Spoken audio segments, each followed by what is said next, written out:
नमस्कार, मेरा नाम है नितेश और आज मैं आपके साथ राधा कृष्णन आयोग जो कि 1948 से 49 के बीच में जिसका काम चला था, उसके बारे में आपके साथ चर्चा करने जा रहा हूँ।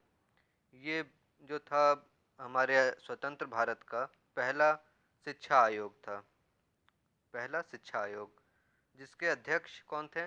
सर्वपल्ली राधाकृष्णन जी थे, जो कि हमारे देश के पहले वाइस प्रेसिडेंट या उपराष्ट्रपति थे और दूसरे राष्ट्रपति थे। सर्वपल्ली राधाकृष्णन जी को 1954 में भारत रत्न का सम्मान दिया गया था और वर्ष 1954 से ही भारत रत्न दिया जा रहा है। तो आइए इस आयोग की सिफारिशें क्या क्या थी, इन सब चीज़ों को देख लिया जाए।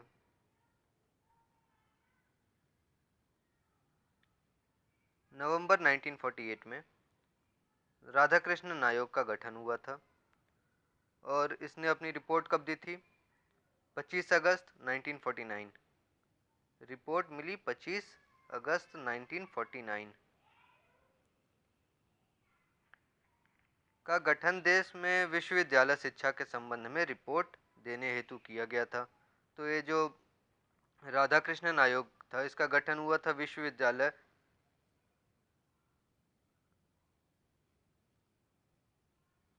शिक्षा के क्षेत्र में अपने जो भी रिपोर्ट हैं उनको देने के लिए किया गया था। स्वतंत्र भारत में विश्वविद्यालय शिक्षा के क्षेत्र में इस आयोग की रिपोर्ट अत्यंत महत्व रखती है। इस आयोग में निम्न सिफारिशें की थीं, तो आइए उन सिफारिशों को देखते हैं। विश्वविद्यालय पूर्व 12 वर्ष का अध्ययन होना चाहिए, मतलब यूनिवर्सिटी में जाने से पहले किसी भी छात्र या छात्रा को 12 साल का अध्ययन करना होगा। इसीलिए क्लास 1 से लेकर 12 तक की पाठ्यक्रम बनाई गई हैं।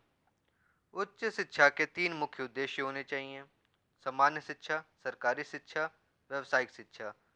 जैसे बीटेक हो गया, एमबीए हो गया, ये सब जो हैं वो व्यावसायिक शिक्षा है जिनसे कोई व्यवसाय का सृजन किया जा सके। एक हो गई सरकारी शिक्षा जो हमारे सरकारी कार्यों में काम दे, और एक सामान्य शिक्षा, तो ऐसे विषय चुन के शिक्षा ग्रहण करना जो कि हमारे सामान्य और दैनिक जीवन में काम आते हों। प्रशासनिक सेवाओं के लिए विश्वविद्यालय को स्नातक उपाधि आवश्यक नहीं होनी चाहिए। तो जो विश्वविद्यालय हैं उनका स्नातक की जो उपाधि रहती है उसकी आवश्यकता ना हो प्रशासनिक सेवा में जाने के लिए। शांति निकेतन एवं जामिया मिलिया के तर्ज पर ग्रामीण विश्वविद्यालय की स्थापना की जानी चाहिए। गाँव के अंदर भी विश्वविद्यालय की स्थापना हो, किसके तर्ज लेवल की? शांति निकेतन और जामिया मिलिया जैसे हो। महाविद्यालयों में छात्रों की संख्या बहुत अधिक नहीं होनी चाहिए। एक महाविद्यालय में 1000 से ज़्यादा छात्र नहीं होने चाहिए।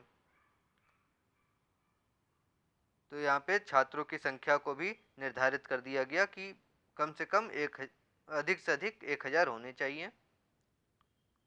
उससे ज़्यादा होगा तो जो विश्वविद्यालय है उसका प्रशासन सही ढंग से नहीं चल पाएगा।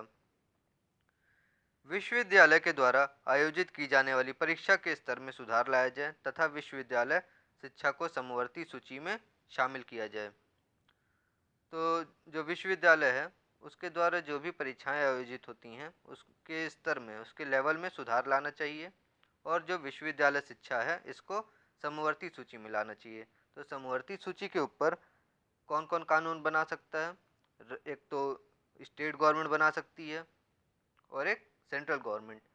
तो इस तरह से शिक्षा जो है वो दोनों ही सूचियों का विषय बन जाता है। जो केंद्र सरकार जिस पे नियम बना सकती है और राज्य सरकार भी बना सकती है। देश में विश्वविद्यालय शिक्षा की देखरेख के लेख विश्वविद्यालय अनुदान आयोग, जो यूनिवर्सिटी ग्रांट कमीशन है, उसका गठन किया जाए।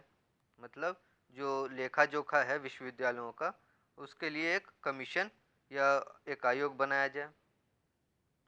उच्च शिक्षा से अंग्रेजी माध्यम को जल्दबाजी में ना हटाया जाए। जो अब उच्च शिक्षा है उसमें पहले क्या था, अंग्रेज थे, तो वो शिक्षा का माध्यम अंग्रेजी बना के रखे हुए थे।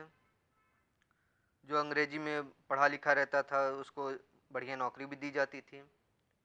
तो इसके लिए राधा कृष्णन जी ने कहा कि इसको अभी जल्दीबाजी में ना हटा दिया जाए, अभी ये चल रहा है इसको चलने दिया जाए। और उस समय जो देश की आधिकारिक भाषा बनाने की बात चल रही थी तो उस समय भी यही हुआ कि सभी लोग हिंदी में शिक्षित नहीं थे। कुछ लोगों को हिंदी समझ आती थी, कुछ को नहीं आती थी। इसलिए अंग्रेजी को हमारे संवैधानिक तौर पे काम करने के लिए इस्तेमाल किया गया, जो कि आज भी चली आ रही है। विश्वविद्यालय में कम से कम 180 दिनों का अध्ययन अनिवार्य होना चाहिए। तो टोटल 180 दिन स्कूल हमें जाना चाहिए और कॉलेज जाना होगा, जिसमें 11-11 सप्ताह के 3 सत्र हों। तो कुल मिला के 33 सप्ताहों का पूरा अध्ययन होना चाहिए। जहाँ राज्य की भाषा एवं मातृभाषा का माध्यम समान हो ना हो, वहाँ संघीय भाषा भारत राज्यों की भाषा में शिक्षा देने की प्राथमिकता दी जाए। तो जहाँ पर क्या होगा कि राज्य की भाषा या जो मातृभाषा है वो एक जैसी नहीं है। मतलब राज्य की भाषा हिंदी राजभाषा हमारी, और जो मातृभाषा है अगर इन दोनों में समानता नहीं है, जैसे साउथ इंडिया में अगर आप चले जाइए तो वहाँ पे कन्नड़ हो गई, तमिल हो गई, ये सब जो हमारी राज्य की भाषाएं हो गई, मतलब स्टेट्स की लैंग्वेज है, मातृभाषा है वहाँ के लोगों की, और राज्य की भाषा हिंदी, ये समान नहीं है। तो वहाँ पे क्या होगा कि राज्य की भाषा मतलब हिंदी में शिक्षा देने की प्राथमिकता दी जाए। जहाँ राज्यों की भाषा एवं स्थानीय भाषा समान हो, वहाँ छात्रों को परंपरागत या आधुनिक भारतीय भाषाओं का चयन करना चाहिए। तो जहाँ पे राज्य की जो भाषा है वो एक जैसी है, और तो वहाँ के छात्रों को क्या करना चाहिए कि अपना जो परंपरागत या आधुनिक भारतीय भाषाएं हैं उनका चयन करना चाहिए। इन सब सिफारिशों के आधार पर 1953 में विश्वविद्यालय अनुदान आयोग यूनिवर्सिटी ग्रांट कमीशन का गठन किया गया तथा 1956 में संसद द्वारा कानून बनाकर इसे स्वायत्त शासी निकाय बना दिया गया। मतलब एक तरह से यूनिवर्सिटी ग्रांट कमीशन को प्राइवेट इंस्टीट्यूशन बना दिया गया, जो कि अपने जो शासन का नियम बनाना है वो खुद बना सकती है।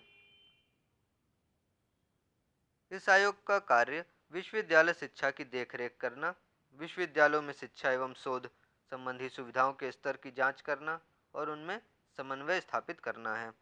तो ये जो राधाकृष्णन आयोग बना था, इसका काम विश्वविद्यालय शिक्षा की देखरेख करना था और विश्वविद्यालयों में शिक्षा एवं शोध संबंधी सुविधाएं कैसे बढ़ाई जा सकें उनकी स्तरों की जांच करना था, और उनमें एक तरह से बैलेंस बनाना था कि सभी यूनिवर्सिटी में और सभी छात्रों के बीच एक बराबर रूप से सभी सुविधाएं बांट सकें। Thank you, please share and like the video.